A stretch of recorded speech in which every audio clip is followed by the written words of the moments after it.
नारायण नारायण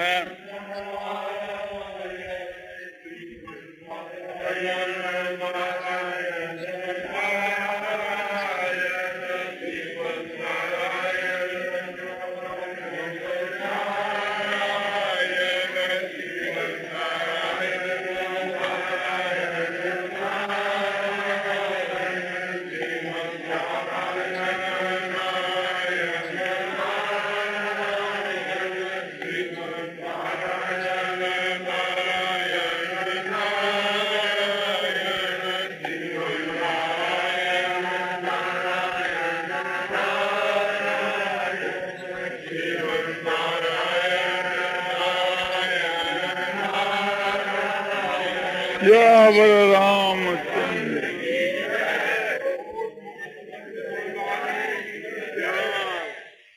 तो तूने बहुत छोटा बनाया और गुरु जी हो गए ब्रह्म।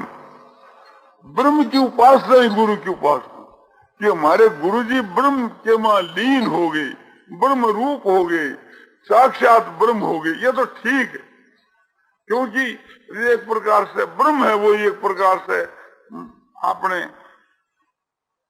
उस कोटि का वो उनका गुरु है। तो देह के भीतर में जो आत्मा है और वो ब्रह्म के मां विलीन हो जावे, ब्रह्मवित ब्रह्म एव भवति, ब्रह्मवेता ब्रह्म हो जाता है। भक्ति के सिद्धांत से ये सायुज मुक्ति है, तो वो एक प्रकार से परमात्मा में मिल गया, परमात्मा ही हो गया।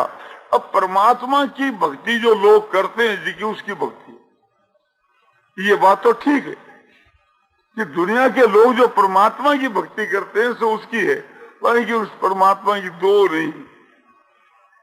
किंतु एक प्रकार से बोलो कि भगवान श्री राम श्री कृष्ण हुए ना, उनकी मंदिरों के वहां पूजा करते हैं लोग, अरे उनकी बराबरी है तुम्हारे गुरु की। भगवान राम और श्री कृष्ण का तो नाम उच्चारण करने से मुक्ति हो जाती है, क्या तेरे गुरु का नाम उच्चारण करने से मुक्ति हो जाएगी? शास्त्र उसके लिए ग्रांट देते हैं, महापुरुष ग्रांट देते हैं, ऋषि लोग ग्रांट देते हैं कि भगवान के नाम का उच्चारण करने से मुक्ति हो जाती है, राम नाम के उच्चारण करने से मुक्ति हो जाती है, भगवान कृष्ण का नाम उच्चारण करने से मुक्ति हो जाती है, भगवान विष्णु का नाम उच्चारण करने से मुक्ति हो जाती है। क्या तेरे गुरु का नाम उच्चारण करने से भी मुक्ति हो जाती? और वे जो भगवान श्री राम श्री कृष्ण ने, उनका 5 भौतिक शरीर थोड़ा ही था, वे तो उनका दिव्य स्वरूप था, वे कोई मरे थोड़े ही। तेरा गुरु जैसे मर गया, लोग शमशाना में जलाया और उसकी खाक में खाक मिल गई, या जो मिट्टी है इस मिट्टी के सामने तुम्हारे गुरु की खाक है। तो भगवान राम और श्री कृष्ण, बोले भगवान राम और श्री कृष्ण जो है उनका विषय देखो। भगवान श्री रामचंद्र जी परम धाम को सिधारे तो अपने इसी शरीर से जो दुनिया में शरीर देखने में आ रहा था लोगों के, वो शरीर विष्णु भगवान के शरीर के मां प्रवेश कर गया। देखो वाल्मीकि रामायण, ऐसा नहीं कि जैसे लोग मरे से राम भी मर गए और ले जाकर उसको शमशान में जलाया तगड़े आदमी जाकर, ऐसे राम नहीं मरे। और भगवान कृष्ण भागवत को देखो, भगवान कृष्ण जी परम धाम में पधारे तो इसी शरीर से परम धाम को पधार दो। ये नहीं कि उनका शरीर जो है तो यहाँ एक प्रकार से रहा और उसको लेकर के लोगों ने फूंकिया और जलाया हो। क्यों इसी शरीर से गए कि भावी में जो भगवान के भक्त होंगे वे भगवान की आराधना करेंगे और भगवान को बुलाएंगे, तो वे भगवान श्री कृष्ण इसी शरीर से वहां प्रकट हो। जो जला दोगे तो क्या प्रकट होगा? काल जो मेरा शरीर है मैं मरूं, मुझको लोग जलाते हुए और फिर कोई एक प्रकार से कोई कहे कि भी उस जयदयाल को बुलाओ, अरे मूर्ख, उसको तो शमशान में जला दिया, खाक होगी, उसको क्या बुलाओ? वो क्या होगा? वो कोई अनेक चीज है। तो भागवत जो कह रही है भगवान कृष्ण के विषय में वो ठीक है। और बोले दूसरी जगह तो ऐसा भी आता है कि उसके ब्याज का बाण लगा, ये तो ठीक है लग गया, किंतु भगवान उसी शरीर से अपने चले गए, गायब हो गए, शरीर यहाँ गया नहीं। बोले कई कोई ग्रंथ में आता है कि भी शरीर यहाँ रहा और उनकी जो धर्मपत्नियां और है वह साथ में लेकर के सती हुई। अरे बोले उनकी बात मानोगे कि भागवत की बात मानोगे? जो भागवत में लिखा है वो ही ठीक है, वाल्मीकि रामायण में जो लिखा वो ठीक, दूसरी रामायणों में कहीं लिख दिया गलत। तो वाल्मीकि ऋषि ने तो पहले से ही रामायण बढ़ा दी भगवान के मौजूदगी के बीच के में, भावी की बात भी पहला बना दी। भगवान जब प्रकट नहीं हुए थे उसके पहले ही वाल्मीकि जी ने रामायण की रचना कर दी और उसी के अनुसार सारी लीला हुई। तो वे त्रिकालज्ञ थे। तो कहने का अभिप्राय यह है कि ये जो हम लोगों का शरीर पांच भौतिक है और भगवान का जो शरीर है तो वो दिव्य है, चेतन है, जड़ नहीं है। हाँ, एक जड़ की भी खोड़ी ऊपर रखती है अपने, इसलिए कि जो अनधिकारी है, जो पामर जो पुरुष है, मूड जो है, उनको अपना स्वरूप रखोने के वास्ते ऐसा भी करते हैं। नाहं प्रकाश सर्वस्य योग माया समावृत और मूढ़ो यंग ना भी जाना थी लोको मामद्यम। मैं सबको दिखता नहीं, क्यों कि मैं योग माया का पर्दा अपने पर डाल लेता हूं। कौन सी योग माया? जो समझो कि जसोदा के यहाँ अवतार लिया था और उस योग माया को ला करके और बलदेव जी ने अपने योग माया को वसुदेव जी ने ला करके अरे अपने जापे घर में सुला दिया और समझो कि आपने लड़का होया ऐसी आवाज करी और फिर कंस आकर के उस योग माया को शिला पर देख करके जान से मार डाला। अब योग माया को क्या मरे, उसका जो शरीर चाहे नष्ट कर दो। वो आकाश में जा कही योग माया ने कहा, रे दुष्ट, मेरे मारने से तुम्हारी मृत्यु नहीं बचेगी, तेरे मारने वाला तो गोकुल गया, अब तू सावधान हो, वो तो खबर देगी। बाजो वो तो एक शरीर हो योग माया को, अरे योग माया एक शक्ति है भगवान, उस शक्ति को, प्रकृति को समझो कि लेकर के भगवान अपने खोली रखते हैं जिसमें दूसरा उसको पहचान नहीं सकते। भगवान अपने पर पर्दा डाल लेते हैं कि जो अनधिकारी है उनके सामने प्रकट नहीं होते। तो योग महासमाप्त। तो मूढ़ो यंग ना भी जाना थी लोको मामजम। भगवान कहते हैं मैं जो अज हूं, मैं जन्मता नहीं और अविनाशी हूं, मरता नहीं, ऐसा मैं अज और अविनाशी हूँ। इसको मूढ़ों का समूह जानता नहीं, वह जानता है कि जन्मता और मरता है, तो उसके लिए मैं जन्मने मरने वाला सा बन जाता। वो पर्दा डाल करके उनको ऐसा ही दिखता है कि वो जन्मा वो मरा, किंतु वास्तव ये बात नहीं। गीता कहती जगह जगह अजो पिसन आत्मा भूता नाम इसरो पिसन प्रकृति स्वाम अधिष्ठाय संभव में आत्म माया। अज हुआ, अविनाशी हुआ, सब भूतों का ईश्वर हुआ और अपने प्रकृति को अपने बस में करके की और अपने योग माया से थी मैं संसार के बीच के वहां प्रकट होता हूं और प्रकट होकर के फिर लीला करके के फिर वापिस चला जाता है। तो भगवान जो प्रकट होते हैं और चले जाते हैं वे जन्मते मरते नहीं। और भी आपको ख्याल करना चाहिए, ध्यान दे करके। गीता कहती, भागवत कहती, महाभारत में लिखा है। गीता क्या कहती है कि अर्जुन ने कहा कि महाराज आपका विश्व रूप दिखलाओ, तो भगवान ने अपना विश्व रूप दिखलाया अर्जुन को और दिखलाने के बाद वो अपना उपसंहार कर। अरे विश्व रूप एक प्रकार से 5 भौतिक माटी का होता तो बड़ी भारी लाश दोनों युद्ध के बीच में पड़ती से लोग देखते, बोले देखो ये भगवान का, भगवान की लाश, मर गए भगवान। तो भगवान कभी मरते नहीं, ये तो मूर्ख लोग कहते। और भी देखो, जब भगवान प्रथम प्रकट हुए, वसुदेव जी के यहाँ प्रकट हुए प्रकट हुए तो कैसे कि दिव्य रूप से, चतुर्भुज रूप से थी, इस मनुष्य शरीर से नहीं, दिव्य रूप से, चतुर्भुज रूप से प्रकट हुई और देख करके ये स्तुति करने लगी। पहचान गए कि साक्षात भगवान देव की, वसुदेव जी स्तुति करने। बोले महाराज ऐसे रूप में आप रहोगे तो कहीं से हमारे को दुख देगा, तो ये रूप आपका उपसंहार करो, साधारण रूप में हो जाओ, बालक के रूप में हो जाओ। भगवान ने कहा कि मैं ये रूप क्यों धारण किया मालूम है? इसलिए धारण किया है कि थाने यो मालूम हो जाए कि साक्षात पूर्ण ब्रह्म परमात्मा हमारे यहाँ अवतार है। इस बात को जनाने के वास्ते मैंने ये रूप धारण किया, इस रूप में मैं प्रकट हुआ। अच्छा, अब आप जो कहते हो वैसा ही बन जा। अब वो बन गए। अब वो चतुर्भुज कहाँ गया? वो कोई जेल खाने में रहा, कहाँ गया? वो तो चेतन था, वो जड़ नहीं था। इसी प्रकार से जगह जगह आप देखो, ब्रह्मा के जब वो हो गया था उस समय के बीच के मां भगवान ग्वाल बालों के रूप में, बच्चों के रूप में आपके अनंत रूप धारण कर लिया, संख रूप, समझो कि हजारों रूप। अब जब ब्रह्मा जी शरण आ गए तो भगवान ने क्या किया कि उन सब को समेट लिया। अपने तो संकल्प के थे ना, समेट लिया।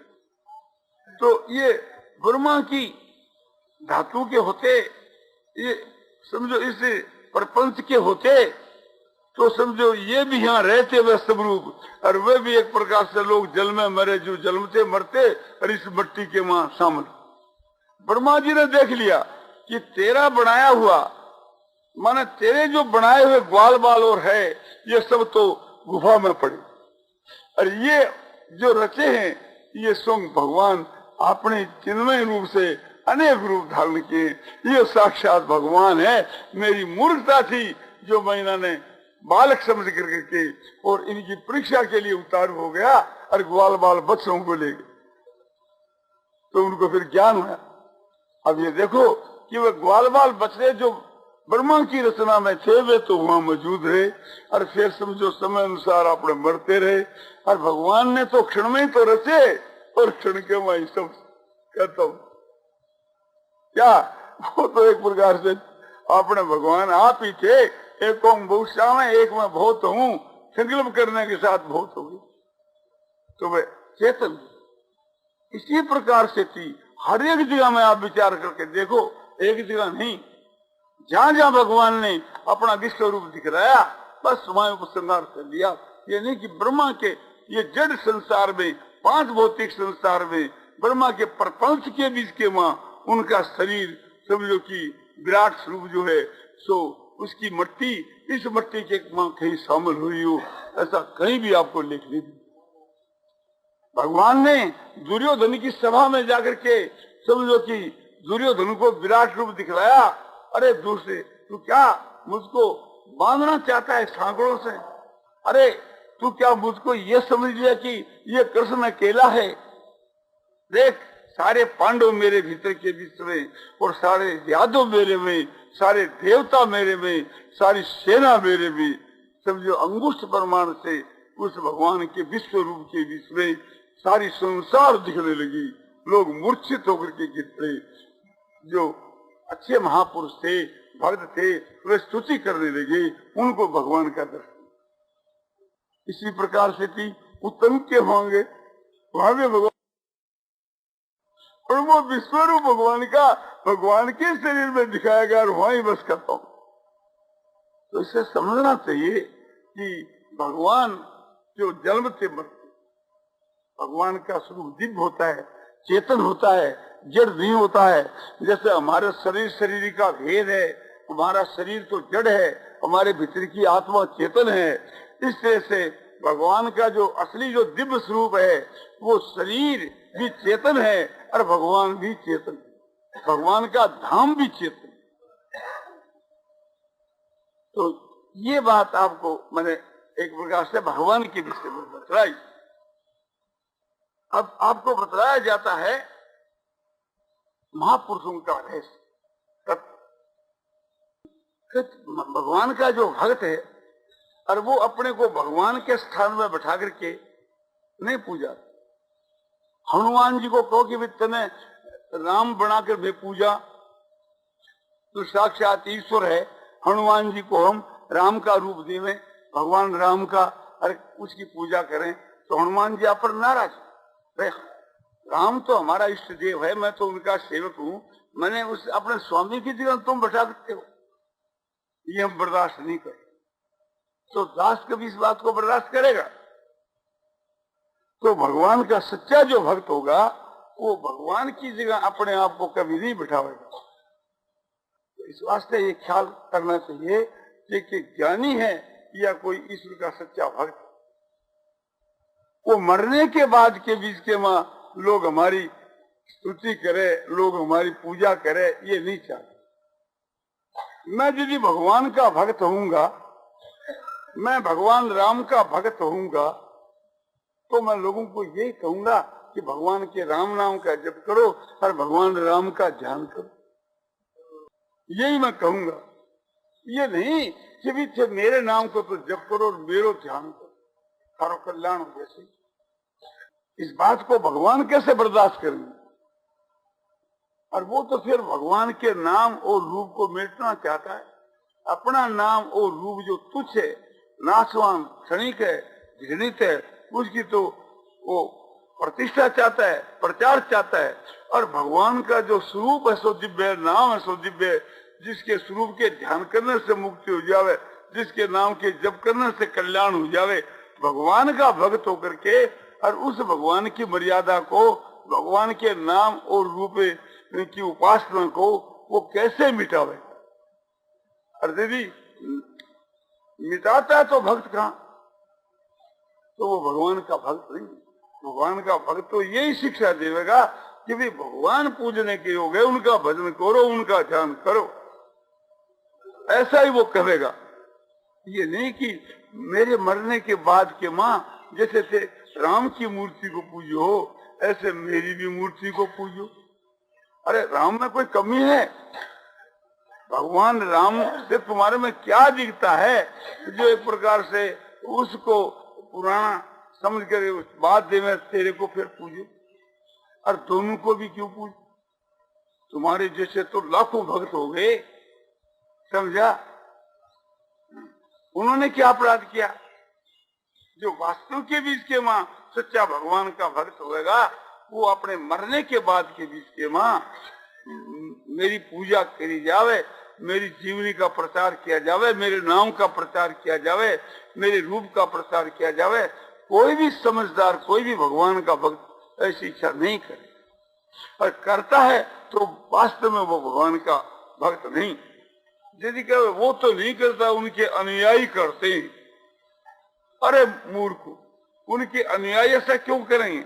अनुयायी तो वो है कि उनके सिद्धांत को माने। मेरा जो सिद्धांत है, मेरी जो मानता है, जिस प्रकार से जिससे मैं खुश हूँ उसके अनुसार कोई माने तो वो तो मेरा अनुयायी समझ जाएगा ना। और मेरे से विरुद्ध करे वो अनुयायी क्या है? वो अनुयायी नहीं। तो वो क्या करता है कि उसको नीचे गिराता। वास्तव में सच्चा महात्मा गिरता नहीं, किंतु वो तो अपनी तरफ से गिराने की चेष्टा कर रहा है। कैसे? कि भगवान इससे नाराज, वो इससे नाराज कि मुझको भगवान के स्थान में बैठा करके मेरा तुम अपमान कर रहे। वो कहता है कि मैं यदि भगवान से बढ़ करके होता तो भगवान की जो जीवनी, भगवान का श्री रामचंद्र जी का जो जीवन चरित्र है, कितना उज्जवल है, कितना शुद्ध है। कोई भाई नहीं हमारे का भी आप बतलाओ तो आपकी जीवनी सो लिखे। अरे हमारी जो समझो कि सभी प्रकार की अवस्था हमारी हुई, हमने संसार के बीच के माँ समझो कि झूठ भी किया, कपट भी किया, चोरी भी किया, जितना जो पाप है वो भी हमने किया। वो तुम थोड़ा लिखोगे, तुम तो हमारी भली बात को लिखोगे। तो ये ऐसा हम यदि लिखाएंगे तो एक प्रकार से तुम्हारे को और अपने आप को धोखा हम दे रहे हैं, दुनिया को धोखा दे रहे हैं। दूसरी बात यह आवश्यकता क्या है? आज यदि भगवान श्री रामचंद्र जी महाराज को जो चरित्र है, भगवान श्री रामचंद्र जी महाराज का दिव्य जो स्वरूप है, भगवान रामचंद्र जी का जो पवित्र जो नाम, सुगम जो नाम, एक प्रकार से मुक्ति देने वाला जो नाम है, उससे बढ़कर यदि मेरा नाम होता या मेरा रूप होता या मेरे चरित्र होते तो मैं कहता, अरे एक प्रकार से भगवान के जो अपने आते ने तो सब पुराने हो गए और ये मेरा नाम रूप और चरित्र जी का बढ़िया है, इससे लोगों का जल्दी कल्याण हो जाता है, क्योंकि मैं तो मौजूद हूँ। अरे वे तो कोई वक्त में मौजूद थे, एक प्रकार से वो पुराने हो गए, तो नया आविष्कार करके तुम ऐसा करो। ऐसा यदि मैं करने लगूं तो वहाँ भगवान एक प्रकार से यमराज को आर्डर देंगे कि इस दुष्ट को घोर नरक में डालो, समझा? और मेरा पतन होगा और उनका पतन होगा झूठा मार्ग, कल्पित मार्ग, इसके अनुसार वे चलेंगे, हमारे कहने से चलेंगे, हमारी राह से चलेंगे तो हमारा भी पतन होगा। हमारी राह नहीं होकर के हम उसमें सहमत भी हो जाएंगे तो हमारा समझो कि पतन होगा और उनका भी पतन होगा। ये झूठा मार्ग। अब आप बतलाइए, ये प्रकार से कोई भी एक बात को थोड़ा लीजिए, भगवान श्री रामचंद्र जी का जो चरित्र है उसको याद करके उसकी लीला को हमारा कल्याण हो सकता है। भगवान की लीला को याद करने से हमारा कल्याण हो सकता है, उनका गायन करने से हमारा कल्याण हो सकता है। हमारा जो चरित्र है वो तो कलंकित है।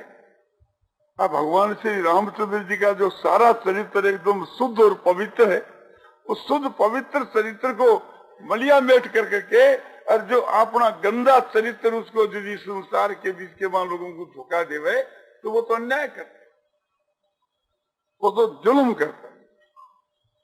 इसी प्रकार से ये हमारा शरीर रोज बदलता है और समझो कि हार्ड मांस का है और इसके वहां कितनी बीमारियां हो रही है और जीता रहेगा तो भविष्य में इसकी बीमारियां और भी होती रहेगी। तो ये जो समझो कि एक रोग का घर जो शरीर है और जिसके वहां मल और मूत्र भरा हुआ है, ऐसा जो एक बुत है उसको एक प्रकार से कोई पूजे या मैं पूजाऊं तो कितनी मूर्खता की बात है।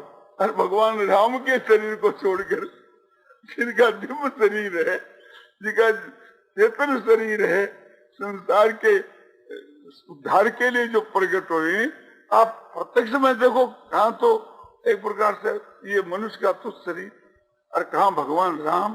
तो ऐसा जो संसार के बीच के वहां जो लोग करते हैं या करवाते हैं या एक प्रकार से और उनके अनुयायी लोग उनका ऐसा मत मान करके करते हैं, तो वे दोनों ही गलती के बीच के वहां है। आज तो संसार में घर घर के वहां जाकर के जगह जगह हर एक संस्था में जाकर के देखो कि जो आप जो है सो वे भगवान बने बैठे और जय भगवान, उनको आपने देखने के वहां प्रत्यक्ष के वहां 5 भौतिक शरीर लिया बैठे है और समझो कि आपने वहां भगवान बन करके आपने जय बुलाते हैं, पूजाते हैं जगह जगह। हर कोई एक प्रकार से अपने योगी राज बना बैठे है और पूजा रहे, कोई एक प्रकार से थी अपने महापुरुष से कि मैं अवतार हूँ, मैं भगवान का अवतार। कोई एक प्रकार से अधिकारी पुरुष बना बैठा है, किंतु यदि उसको जवाब सवाल किया जा, पूछा जावे तो बस खत्म मामला, फिर उसका कोई जवाब नहीं। जवाब क्या हुआ? बात तो सच्ची ठहरेगी ना, झूठी बात ठहर दी। तो ये महापुरुषों का तत्व मैंने बताया कि महापुरुष जो होते हैं उनमें इस प्रकार के दोष नहीं घटते। ये तो जो ये समझते हैं कि भगवान का जो नाम और रूप है वो कायम रहे, उनके चरित्र कायम रहे और उनके ऊपर दूसरा चरित्र का पर्दा नहीं घेरना, दूसरे नाम रूप और चरित्र का पर्दा जो घेरना है वो तो भगवान के नाम रूप को लखोना। इसी प्रकार से समझो कि ज्ञानी महात्मा भी ऐसा नहीं करते और भक्त भी ऐसा नहीं करते। वो भक्त क्या होया? वो तो अपने आप का भक्त है, भगवान का भक्त कहाँ। भगवान का भक्त होगा तो भगवान को पूजावेगा, और अपना भक्त होगा तो अपने को पूजावेगा। और ब्रह्म को जो प्राप्त हो जाता है वो तो फिर वो ही रास्ता बतलावेगा, ब्रह्म का रास्ता ही बतलावेगा। उसका तो शरीर है, सो वो गैर रास्ता नहीं बतलावेगा कि भी मैं ब्रह्म ज्ञानी हूं, तुम मेरी ऐसे पूजा करो। और उनके प्रभाव की जो बात है वो तो हमारे समझ में भी नहीं आती। जो भगवान का प्रभाव है, और भगवान वहां से किसी महापुरुष को भेजते हैं अपना पावर दे करके, तो किसी को तो पूरा पावर देते हैं और किसी को आवश्यकता के अनुसार पावर देते हैं। जैसे कहीं हमारे विदेश के वहां एक जायदाद है और हम किसी को पावर दे करके भेज दे, वो हमारी जायदाद को बेच सकते, वो हमारा प्रतिनिधि बन करके हमारा सब काम कर सकता है, जिसको हम पावर दे दें। एक देशी मुख्तारनामा या सर्वदेशी मुख्तार, पूरा मुख्तारनामा दे देवे तो वो हमारे को भी बेच सकते।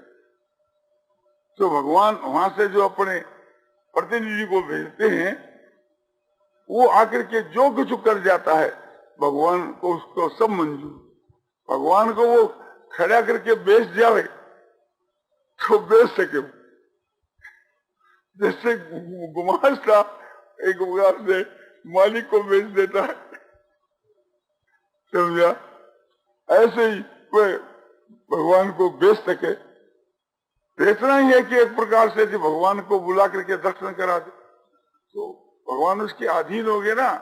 और ऐसे भक्तों के भगवान अधीन होकर के रहते हैं, किंतु ऐसा भक्त इस जमाने के बीच के वहां न तो हमने यहाँ कहीं सुना न कोई देखा, पुस्तकों में हमने देखा। और पुस्तकों के बीच के वहां समझो कि हम उसके विश्वास पर ऐसा मानते हैं कि ऐसे जो महापुरुष होते हैं उनका प्रभाव अपरिमित होता है, उनका प्रभाव अलौकिक होता है। उनके नेत्रों की दृष्टि जितनी दूर फैलती है,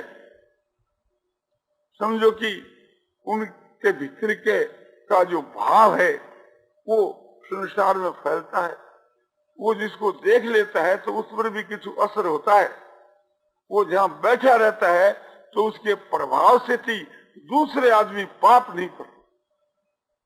महाराज युधिष्ठिर उस जाति के पुरुष नहीं थे, उससे कुछ निम्न श्रेणी के थे, महात्मा तो जरूर थे, किंतु भगवान के भेजे हुए महापुरुष नहीं थे। तो भी युधिष्ठिर का प्रभाव देखो, विराट नगर के मां बैठे हैं तो विराट नगर के बीच के मां एक प्रकार से धर्म की वृद्धि हो रही है, सत्य की वृद्धि हो रही है, धान की वृद्धि हो रही है, गवां की वृद्धि हो रही है, धन की वृद्धि, इन चीजों की वृद्धि हो रही है। और वहां अकाल नहीं पड़ सकता, वहां महामारी नहीं आ सकती, वहां कोई देवी कोप नहीं हो सकता, वहां बाढ़ नहीं आ सकती, वहां कोई भूकंप नहीं हो सकता। कहा कि जहां राजा युधिष्ठिर के साथ में बातचीत करने, महाराज युधिष्ठिर का दर्शन करने से नहुस जैसे पापी पवित्र होकर के उत्तम गति को चले। कैसे पापी थे नहुस कि इंद्राणी के ऊपर समझो कि पाप बुद्धि करने वाली, व्यभिचार बुद्धि करने वाली इंद्राणी के ऊपर, दूसरे के स्त्री के ऊपर, और ब्राह्मणों को पालकी के जोड़ करके उस पर चढ़ने वाले। और कैसे पापी कि अगस्त जैसे ऋषि के लात मार, इतने भारी पापी थे जो घोर नरक के लायक थे। और उनको अजगर का समझो कि रूप मिला था, साफ दे दिया था उनको। किंतु फिर महाराज युधिष्ठिर के दर्शन होने से, उनके साथ वार्तालाप करने से ऐसा पापी भी समझो कि अपने मुहूर्त भर के वहां मुक्त होकर के हर उत्तम गति के चला।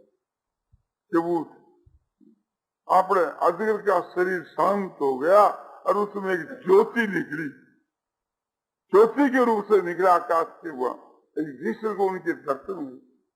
युधिष्ठिर ने समझा नहीं युधिष्ठिर ये कौन है।